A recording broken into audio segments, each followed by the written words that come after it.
স্নেহের ছাত্রছাত্রী, chemical kinetics বা রাসায়নিক গতিবিদ্যায় আজকের প্রথম লেসন। আজকের লেসনে সবাইকে স্বাগত জানাই। আজকে আমরা আলোচনা করব এই যে রাসায়নিক গতিবিদ্যা বা কেমিক্যাল কাইনেটিক্স, এটার প্রয়োজন হয়েছিল কেন, এটা আমরা কেন পড়ব, অর্থাৎ কেমিস্ট্রিতে এর প্রয়োজনীয়তা কি। এখানে বেশ কিছু গুরুত্বপূর্ণ টার্মস আছে, যেমন ধীর বিক্রিয়া বা মন্থর বিক্রিয়া যেটাকে বলে। আসলে এই মন্থর বিক্রিয়া হার কিভাবে আমরা প্রকাশ করব, দ্রুত বিক্রিয়া বা বিক্রিয়া হারকে বিক্রিয়া হারের যে গতিবেগ সেটা বলতে আমরা কি বুঝি। আজকে একদম ইনিশিয়াল যে গুরুত্বপূর্ণ বেসিক টপিকসগুলো আছে বা টার্মসগুলো আছে সেগুলো নিয়েই প্রথম লেসন আমরা শেষ করব। তো চলো আজকের লেসনে বেশ কতগুলি রাসায়নিক গতিবিদ্যা সংক্রান্ত গুরুত্বপূর্ণ পদ সম্বন্ধে আমরা আলোকপাত করি। শুরু করা যাক। তো দেখো, আজকে বেশ কিছু গুরুত্বপূর্ণ আলোচনা। প্রথমেই দেখো, আমি একটা সাধারণ উদাহরণ দিয়ে তোমাদের বলি। ধরো সিলভার নাইট্রেট মানে তোমরা রাসায়নিক গতিবিদ্যা শুরু করলাম। তো রাসায়নিক গতিবিদ্যায় প্রথমেই আমি যদি প্রশ্ন করি, সিলভার নাইট্রেট সোডিয়াম ক্লোরাইড বিক্রিয়া করে কি, তোমরা সহজেই বলবে হ্যাঁ স্যার বিক্রিয়া করে, এবং সোডিয়াম ক্লোরাইড অধক্ষিপ্ত হয় আর নাইট্রিক অ্যাসিড জলীয় দ্রবণ উৎপন্ন করে।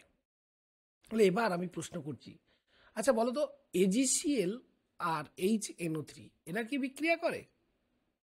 বলতে পারবে আদৌ এরা বিক্রিয়া করে কিনা? অর্থাৎ AgNO3 উল্টোটা, AgCl প্লাস HNO3 এরা কি বিক্রিয়া করে AgNO3 এবং NaCl তৈরি করে?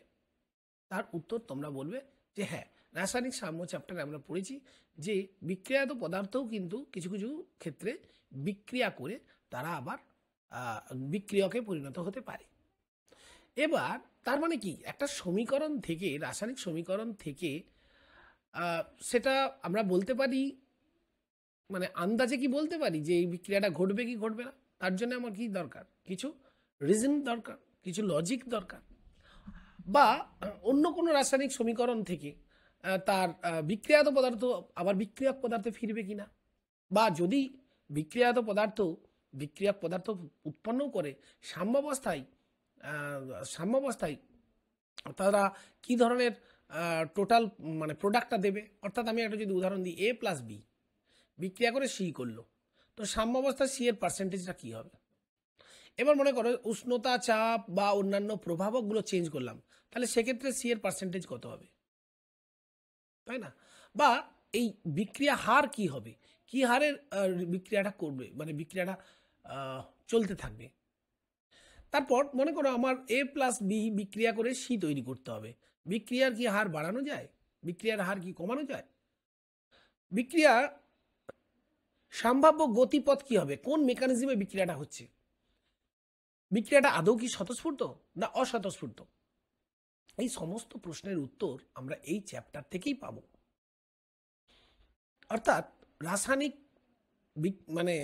সমীকরণ বা রাসায়নিক বিক্রিয়া, তাপগতিবিদ্যা থেকে আমরা যে জিনিসগুলো জেনেছি তার থেকে আরও অনেক ডিটেলড আইডিয়া আমরা পাবো রাসায়নিক বিক্রিয়া হার সংক্রান্ত এই রাসায়নিক গতিবিদ্যা চ্যাপ্টারে। এবং এখানে আরও অনেক কিছু জিনিস আমরা নিশ্চিত করব যে একটা বিক্রিয়া আদৌ ঘটবে কিনা, বা কী শর্তে ঘটবে, বা সেক্ষেত্রে প্রভাবকগুলি কি কি হতে পারে। তো চলো বেশি কথা না বাড়িয়ে, এই রাসায়নিক বিক্রিয়া মূলত তাদের বিক্রিয়া যে হার, বিক্রিয়া করার যে গতি, সেই গতি অনুযায়ী আমরা কয়েকটি ভাগে ভাগ করেছি, মূলত 3টি ভাগে ভাগ করেছি। তো সেই ভাগগুলো আমরা আলোচনা করব, যে বিক্রিয়া হারের ভিত্তিতে রাসায়নিক বিক্রিয়ার শ্রেণী বিভাগ। ধরো আমি একটা উদাহরণ দিই, এই যে সিলভার নাইট্রেট NaCl বিক্রিয়া শুরু করার সঙ্গে সঙ্গে তৈরি হচ্ছে AgCl NaNO3, একটা কুইক রিয়াকশন, এটাকে আমরা বলবো দ্রুত গতির বিক্রিয়া। বা মনে করো HCl তার সাথে NaOH, এই যে প্রশমন বিক্রিয়া, এটাও একটা দ্রুত গতির বিক্রিয়া। কিন্তু তোমাকে যদি বলি রাস্টিং অফ আয়রন, তোমরা তো আগের চ্যাপ্টারেই পড়েছো রাস্টিং অফ আয়রন, এই রাস্টিং অফ আয়রন এটা কি দ্রুত গতির বিক্রিয়া? নো, তোমরা অবভিয়াসলি বলবে এটা একটা অমন্থর গতির প্রক্রিয়া, অতিমন্থর গতির প্রক্রিয়া। Very slow rate reactions. Okay, আবার দেখো যদি বলি হাইড্রোজেন পারঅক্সাইড, বোতল খোলা অবস্থায় রেখে দাও, কদিন পরে দেখবে আর যে হাইড্রোজেন পারঅক্সাইড নেই, তার মানে এটা মধ্যম গতির বিক্রিয়া। তো বিক্রিয়া কিভাবে হচ্ছে তার যে রেট বা গতি, সেই গতির উপর ভিত্তি করে আমরা তিনটি ভাগে ভাগ করতে পারলাম। এখন আমরা এই বিক্রিয়া হার ব্যাপারটা কি বা রাসায়নিক বিক্রিয়ার গতিবেগ ব্যাপারটা কি সেটা জেনে নেব। তো দেখো, রাসায়নিক বিক্রিয়ার হার বা গতিবেগ আমরা কাকে বলবো? বলছে যদি প্রতি একক সময় কোনো রাসায়নিক বিক্রিয়ার যে পরিমাণ, ধরো একটা উদাহরণ দিয়ে বলি, ধরো এ থেকে মনে করো একটা রাসায়নিক বিক্রিয়ায় বি উৎপন্ন হচ্ছে, তাহলে আমি ধরে নিচ্ছি টি সময়ে আমার এর মনে করো এক্স মোল, আবার বলছি এর এক্স মোল কি করছে না সম্পূর্ণ বিয়োজিত হয়ে গেল। তাহলে আমার ইনিশিয়ালি যদি 1 মোল থাকে, তাহলে এ এখন আছে কত 1 মাইনাস এক্স, আর এক্স মোল বিয়োজিত হলে এখানে তৈরি হবে এক্স। যদি এ থেকে 2b হতো, তাহলে তখন এক্স মোল এ বিয়োজিত হলে তৈরি হতো 2x মোল। এ থেকে যদি 3b তৈরি হতো, তাহলে এর এক্স মোল বিয়োজিত হলে তৈরি হতো 3x। তার মানে 1 মোল নিয়ে শুরু করলে এর এক্স বিয়োজিত হলে এ থাকবে 1 মাইনাস এক্স, আর বি তখন 3x তৈরি হবে। তাহলে প্রশ্নটা হলো যে বিক্রিয়া হার কাকে বলবো? না প্রতি একক সময়ে, আমি এটা ধরে নিচ্ছি টি সময়, তাহলে একক সময়ে আমার কি পরিমাণ বিক্রিয়াত পদার্থ উৎপন্ন হলো? না T3x/T। তাহলে রাসায়নিক মানে যে পরিমাণ বিক্রিয়ক পদার্থ অন্তরিত হয় অথবা কোনো বিক্রিয়াত পদার্থ উৎপন্ন হয়, তাহলে বিক্রিয়ক পদার্থ অন্তরিত হয়েছে কাকে বলবো? না concentration of D concentration A DT, এটাকে আমরা মাইনাস দেবো, অর্থাৎ এ এর অন্তরিত হবার হার minus D concentration A DT, এটা কত? না স্যার, এটা অবভিয়াসলি হচ্ছে x/t। এখানে ডিটি সময়টাই হচ্ছে আমার টি, আর এখানে কনসেন্ট্রেশন ডি, এটা হচ্ছে এক্স, চেঞ্জ ইন কনসেন্ট্রেশন, যে পরিমাণ আমার এ অর্থাৎ বিক্রিয়ক পদার্থ অন্তর্হিত হয়েছে। তাহলে একক সময়ে আমরা বিক্রিয়ক পদার্থ দিয়েও যেমন রেট লিখতে পারবো, অর্থাৎ আমরা minus D concentration A DT এটা দিয়ে যেমন রেট লিখতে পারবো, তেমনি ডি কনসেন্ট্রেশন ডিবি ডিটি এটা দিয়েও কিন্তু আমরা রেট লিখতে পারবো। তো এক্ষেত্রে যদি এক্স মোল অন্তর্হিত হয় এ, তাহলে সেক্ষেত্রে আমরা বলতে পারি সিম্পলি এক্স বাই, যদি টি সময়ে অন্তর্হিত হয় তাহলে x/t। ওকে, তো এবার দেখো, যখন বিক্রিয়া আমার শুরু হচ্ছে, আমি ধরে নিচ্ছি এটা আমার এ এর গাঢ়ত্ব প্রকাশ করছে আর এইটা আমার বি এর গাঢ়ত্ব প্রকাশ করছে। তাহলে যখন বিক্রিয়া শুরু হচ্ছে, আমি ধরে নিচ্ছি এ এর গাঢ়ত্ব আমার এটা 1 মোল, আমার এখান থেকে এটা আমি ধরে নিচ্ছি 1 মোল। ওকে, তাহলে 10 সেকেন্ড পরে মনে করো তার গাঢ়ত্ব কমে গেল, এই যে এতটা গাঢ়ত্ব কমেছে, 20 সেকেন্ড পরে আরও কমে গেল, 30 সেকেন্ড পরে আরও কমে গেল, 40 সেকেন্ড পরে আরও কোনো সময়ের সঙ্গে সঙ্গে কি হচ্ছে বলো তো, এই যত সময় বাড়ছে গাঢ়ত্ব কমছে। অবভিয়াসলি উল্টোটা, প্রথমে বিক্রিয়া যখন শুরু তখন তো বি ছিলই না, তাই জন্য বিয়ের গাঢ়ত্ব 0 থেকে শুরু হলো।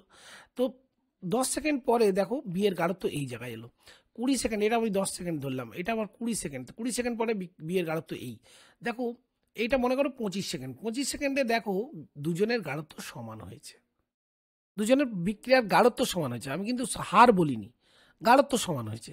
তারপরে বিয়ের বিক্রিয়ার গাঢ়ত্ব আরও বাড়ছে আরও বাড়ছে, একটা সময় পরে দেখো আর বাড়ছে না, এরম সময়টা খেয়াল করো, এরম জায়গায় সময়টা আর বাড়ছে না, বিক্রিয়া যে যে যে বিক্রিয়াত পদার্থ বি সেটা দেখো প্যারালাল চলছে, তার মানে সময় যাচ্ছে ওই অবস্থায়, তার মানে কি বলো তো সাম্য অবস্থা প্রাপ্ত হয়েছে। আর এও দেখো এই জায়গায় একটা প্যারালাল হয়ে গেছে, মানে এ আর কমছে না, তাহলে বিক্রিয়কের গাঢ়ত্বও কমছে না, বিক্রিয়াত পদার্থের গাঢ়ত্বও বাড়ছে না, সেই অবস্থাটাকে আমরা বলি সাম্যাবস্থা প্রাপ্ত হয়েছে। ক্লিয়ার? তাহলে এবার একটু যদি আমরা সামারি আপ করি যে বিক্রিয়া হার কাকে বলবো, দেখো খুব সহজ করে বললে, একক সময়ে কোনো রাসায়নিক বিক্রিয়ায় কোনো একটা বিক্রিয়ক, ধরে নিচ্ছি এর গাঢ়ত্ব হ্রাসের পরিমাণ, অথবা ধরো এর থেকে তৈরি হলো বি, কোনো বিক্রিয়াত পদার্থ বি, এক্ষেত্রে আমি ধরে নিচ্ছি এর পদার্থের বি পদার্থের গাঢ়ত্ব বৃদ্ধির পরিমাণ প্রতি একক সময়ে, সেটাই হলো বিক্রিয়া হার। তাহলে আমি একটা ধরে নিচ্ছি, ধরো T1 মুহূর্তে কনসেন্ট্রেশন A আমি ধরে নিলাম A1 এবং কনসেন্ট্রেশন B আমি ধরে নিচ্ছি B1। সময় যখন T2 সেই সময় কনসেন্ট্রেশন আমি ধরলাম A2, এইটা ধরলাম B2। তাহলে এখান থেকে অবভিয়াসলি আমরা বলতে পারি দেখো A2 লেস দেন A1 কনসেন্ট্রেশনটা, কারণ গাঢ়ত্ব কমছে বিক্রিয়কের। আর অবভিয়াসলি B2 কনসেন্ট্রেশন B1 এর থেকে বেশি। তাহলে আমি যদি বলি T2 মাইনাস T1 সময়ে অর্থাৎ ডেল্টা T সময়ে এ এর অন্তর্হিত হার, এ বিক্রিয়কের অন্তর্হিত মানে এর বিক্রিয়কের মানে কি পরিমাণ গাঢ়ত্ব কমেছে সেটা যদি বলি, তাহলে কি বলবো না concentration A2 minus concentration A1, এই পরিমাণ গাঢ়ত্বটা কমেছে। তাহলে একক সময়ে গাঢ়ত্ব কমেছে কত না A2 minus A1 divided by delta T। সুতরাং এ এর সাপেক্ষে এই যে A2 মাইনাস A1 এটা অবভিয়াসলি কি হবে, একটা নেগেটিভ টার্ম হবে, আর নিচেরটা পজিটিভ টার্ম। তাহলে ওভারঅল এটা কি দাঁড়াচ্ছে, একটা ওভারঅল দাঁড়াচ্ছে এটা একটা নেগেটিভ টার্ম।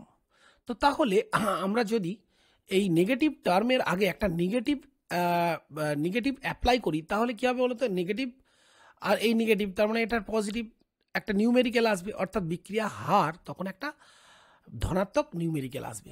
যেহেতু অন্তরিত হচ্ছে সময়ের সঙ্গে সঙ্গে এটা অন্তরিত হচ্ছে, সেই জন্য সেই রেটটাকে আমরা কি করছি তার আগে প্রকাশ করার জন্য মাইনাস দিচ্ছি। তার মানে এটা ক্ষুদ্রাতি ক্ষুদ্র যদি পরিবর্তন আমরা এর ধরি ডিটি সময়ে আমরা ক্ষুদ্রাতি ক্ষুদ্র এর গাঢ়ত্বের পরিবর্তন যদি ডি কনসেন্ট্রেশন এ ধরি, তাহলে এর অন্তরিত হওয়ার হার হচ্ছে minus D concentration A DT. তাহলে এবার যদি প্রশ্ন হয় কেন মাইনাস দিলাম, মাইনাসটা দেওয়ার কারণ হচ্ছে এটাকে পজিটিভ নিউমেরিক্যাল করার জন্য। তাহলে এটা সমানই আমি বলতে পারি কি বলো তো না বি উৎপন্ন হচ্ছে, তাহলে বি এর উৎপন্ন হওয়ার হার কি একইভাবে কনসেন্ট্রেশন ডিবি ডিটি। এখানে ডিবি মানে অবভিয়াসলি কি হবে B2 minus B1 by T2 minus T1। ওকে, এই হচ্ছে কনসেপ্টটা। এবার কোনো একটা রাসায়নিক বিক্রিয়া যদি তোমাকে দেওয়া হয়, সেখান থেকে আমরা বিক্রিয়া হারটা কিভাবে লিখতে পারবো। তো একটা উদাহরণ নিয়ে এই রাসায়নিক বিক্রিয়া হার কিভাবে উপস্থাপিত করা হয় আমরা বুঝে নেব। ধরা যাক এ বি এর সঙ্গে বিক্রিয়া করে মনে করো তৈরি করছে 3C। আচ্ছা, আমি এখানে একটুখানি ভ্যারাইটি করছি, মানে A+2B আমি সমান 3C লিখলাম। তাতে বোঝানোর চেষ্টা করছি যে একটি এ মলিকুল দুটি মি মলিকুলের সঙ্গে কমপ্লিটলি রিয়াকশন করে তিনটে সি মলিকুল তৈরি করে। তাহলে দেখো এ যে হারে অন্তর্হিত হচ্ছে বি নিশ্চয়ই তার দ্বিগুণ হারে অন্তর্হিত হচ্ছে, এবং সি তার আবার 3 গুণ হারে উৎপন্ন হচ্ছে। তাহলে আমি যদি বলি এ এর অন্তর্হিত হওয়ার হার কত, তাহলে আমরা বলবো মাইনাস ডিএ ডিটি। বি এর অন্তর্হিত হওয়ার হার কত না মাইনাস ডি, বিক্রিয়ক হলে আমরা তার আগে একটা মাইনাস দেবো, মাইনাস ডিবি ডিটি। আর সি এর উৎপন্ন হওয়ার হার কত না ডি সি ডিটি। যেহেতু এটা বিক্রিয়া জাত পদার্থ, সেই জন্য সময়ের সঙ্গে সঙ্গে এর গাঢ়ত্ব বাড়ে, সেই জন্য এখানে আর নেগেটিভ টার্ম দেওয়ার দরকার নেই, কারণ এই ডিসিডিটি এই টার্মটা হচ্ছে পজিটিভ। যেহেতু আমরা পজিটিভের সঙ্গে বিক্রিয়া হারগুলো বিক্রিয়কের হারের সঙ্গে সমান করব, সেহেতু আমাকে এখানে একটা নেগেটিভ টার্ম অ্যাপ্লাই করতে হচ্ছে যাতে করে এটা পজিটিভ হয়।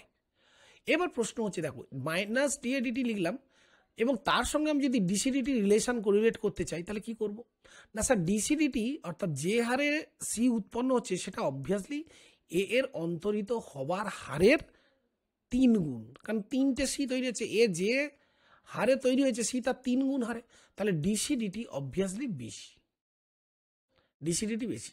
তাহলে আমাকে কি করতে হবে না 3 গুণিত এ এর অন্তরিত হওয়ার হার করলে তবে ডিসিডিটি সমান হবে। তার মানে আমি বলতে পারি minus D concentration dt d A dt সমান sir 1/3 d C dt, d concentration C DT.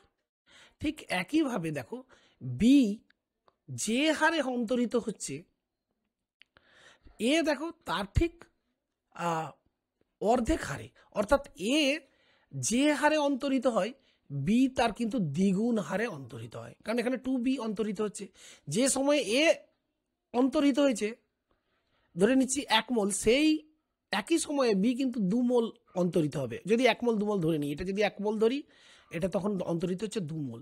তাহলে আমি এইটা বলতে পারি মাইনাস ডিএডিটি অর্থাৎ এর অন্তরিত হওয়ার হার সমান কি না বি এর অন্তরিত হওয়ার হারের দ্বিগুণ, অর্থাৎ 2 গুণিত অর্থাৎ বি এর অন্তরিত হওয়ার মাইনাস ডিভিডিটি বলি তো, তাহলে মাইনাস ডিভিডিটি এইটা, এই যে বি এর অন্তরিত হওয়ার হার, এটা এ এর অন্তরিত হওয়ার হারের দ্বিগুণ হবে, কারণ এর অন্তরিত হওয়ার হার কম বি এর তুলনায়। কতটা কম? দ্বিগুণ কম। তাহলে এখান থেকে একইভাবে মাইনাস ডিএডিটি আমি সমান লিখতে পারি কি বলতো, হাফ মানে 1/2 গুণিত মাইনাস ডিবিডিটি। তাহলে এবার এখান থেকে দেখো এটা 2 নম্বর রিলেশন আর এটা আমার 1 নম্বর রিলেশন, এটাকে যদি আমরা কো রিলেট করি বা ইন্টার রিলেট করি তাহলে কি দাঁড়ালো, দেখো এটা ইন্টার রিলেট করলে আমার দাঁড়াচ্ছে মাইনাস ডি এ ডিটি সমান minus half D concentration B DT সমান 1/3 D concentration C DT. Okay, এই হচ্ছে। তাহলে দেখছি সহজ করে মনে রাখার জন্য আমার যেহেতু সমীকরণটা ছিল a প্লাস 2b থেকে অ্যারো দিয়ে আমার 3c তৈরি হচ্ছে, তাহলে দেখতে পাচ্ছ বি এর যেটা সহগ সেটা বি এর উৎপাদন হারের 1 মানে নিচে 1/2 মানে 1/2 করতে হবে, নিচে করতে 1/2 করে দিতে হবে। আর বিক্রিয়ক হলে মাইনাস দেবো তার আগে, আর বিক্রিয়াত হলে প্লাস থাকবে।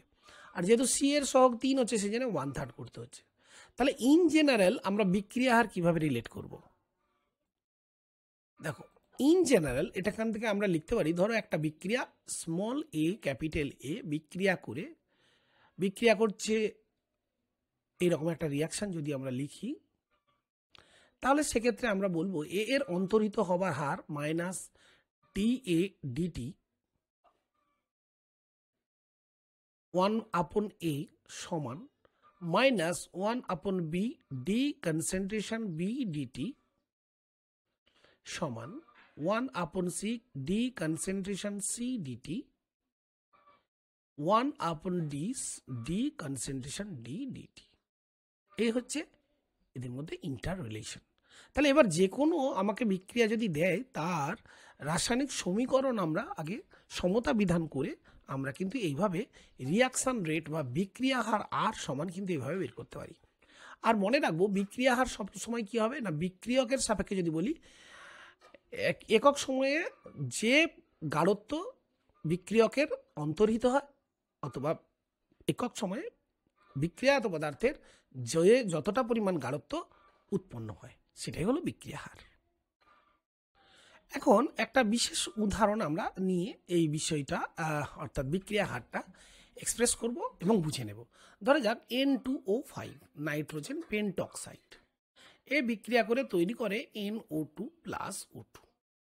প্রথম আমার কাজ হচ্ছে এটাকে ব্যালেন্স করে নেব।